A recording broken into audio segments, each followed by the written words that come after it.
Hello, I'm here at Saatchi with Richard Hytner, who is the Deputy Chairman of Saatchi Worldwide, and he's also an adjunct professor at the London Business School, as well as a graduate of London Business School, of the Sloan program. Richard, thank you for joining this MOOC. I'd like to ask you about your role at Saatchi, but let's start with Saatchi. How does Saatchi approach branding?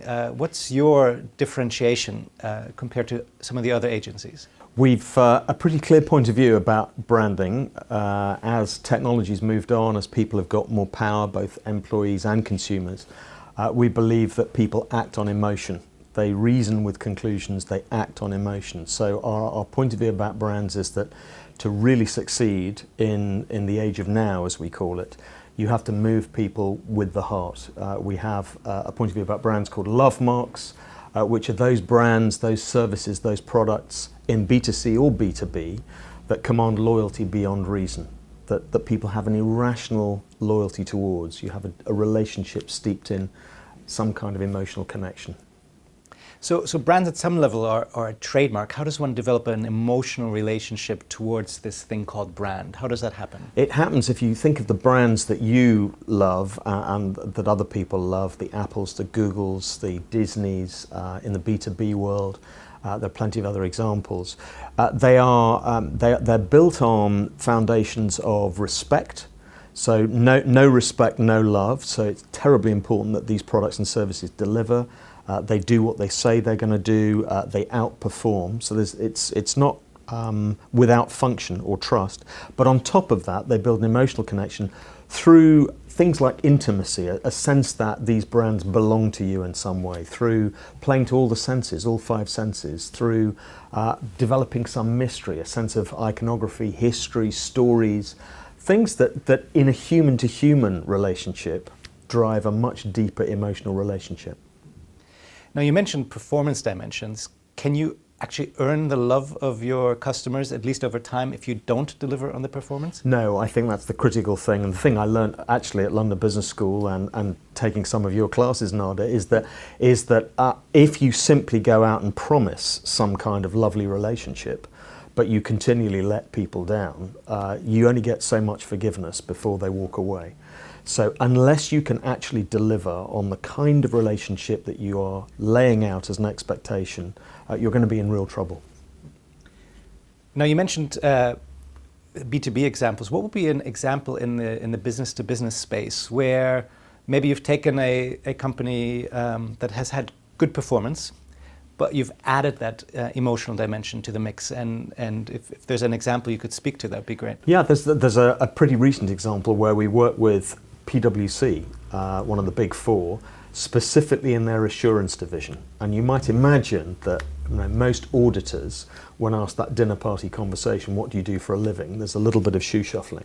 And actually, when you think about the emotional benefit of auditors as a bunch of professionals and what they deliver to the capital markets, the confidence they provide, they fulfill a very important role, but their perception of themselves is nothing like as positive as it could be. So working with these auditors and these assurance practitioners right across the world, we built a dream for their practice about building a movement of trust in business and beyond, which is a higher order why. It's a great aspiration for people doing the daily work of auditors, something to aspire to, something to feel good about, the idea of providing confidence to the fingertips of their clients. And that really did give them a sense of, and is continuing to give them a sense of, self-esteem and self-importance.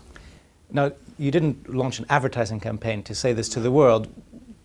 How exactly was that built? And maybe you could give some examples of the processes or interventions that you used. Yeah, the process is started with what we call exploring. It's kind of ethnographic research, which we applied inside the business, right across the firm, in their different regions, to understand what different generations of assurance practitioners felt.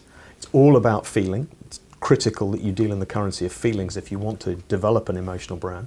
Understanding what the regulators felt, understanding what some of their clients felt, developing insights for the business to act upon. So huge amounts of exploration, discovery, before alighting on some kind of idea not that played out externally, but that could be played out internally. And they arrived at this idea of confidence at your fingertips, which the world has never seen, but which a lot of people around the 80,000 assurance practitioners in PwC are intimately familiar with.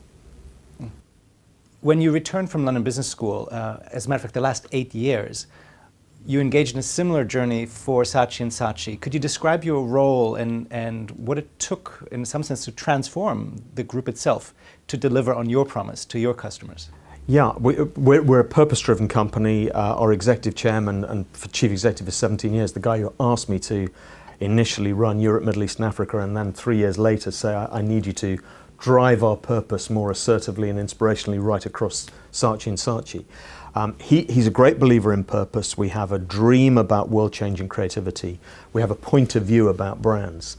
Filling the world with Lovemarks, these brands that command irrational loyalty.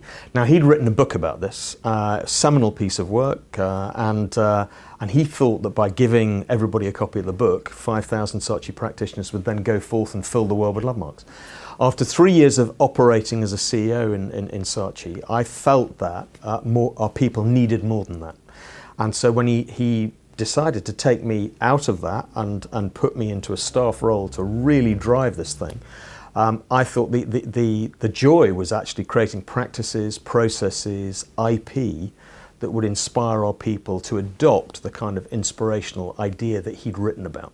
And so for 8 years, we've been working to process and practices and learning and development programs, signature experiences with our clients to actually deliver on the promise of Lovemarks. And that's the work I've been doing with a pretty lean team, but hats off to Kevin Roberts, our executive chairman. He didn't just have the purpose, he put the resources, quite senior resources, against that internal journey.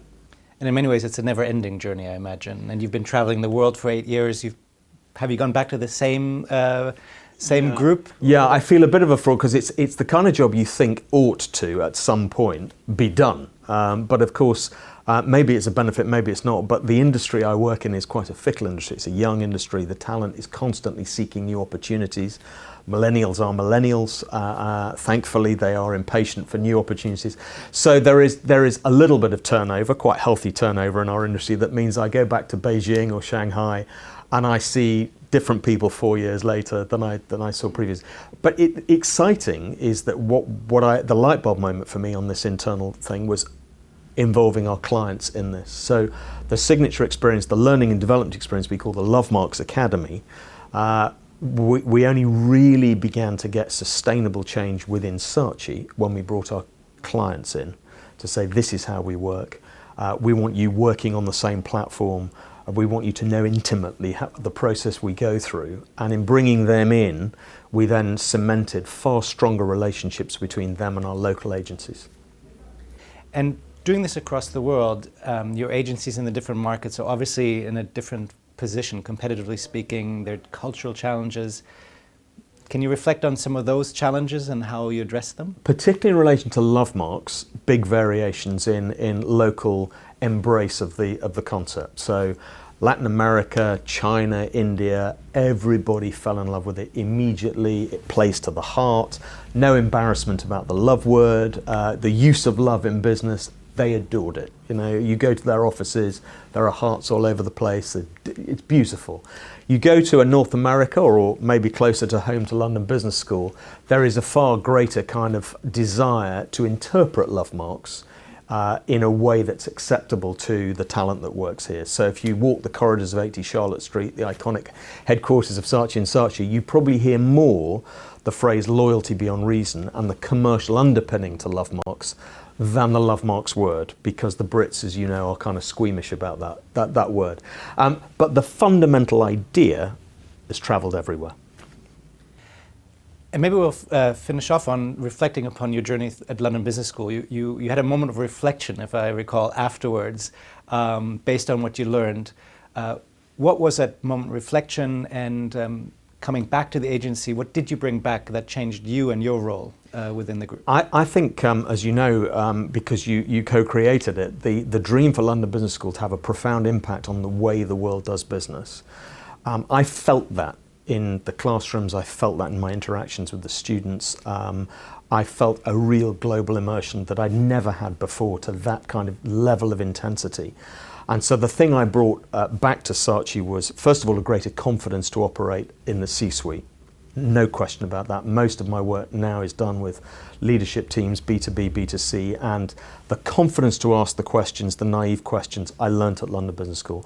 But the second thing is the sheer brilliance of working in a diverse setting. So in the creative industry, we often talk about bring a diverse team together, and we pay lip service to it. I came to Saatchi and I learned that if I had an issue on a particular client, I could bring in talent from New Zealand, from Mexico, from anywhere in the world I liked to fix a problem. And to have that kind of global immersion and access is a deep privilege. Fantastic. Thank you very much, Richard. Thank you.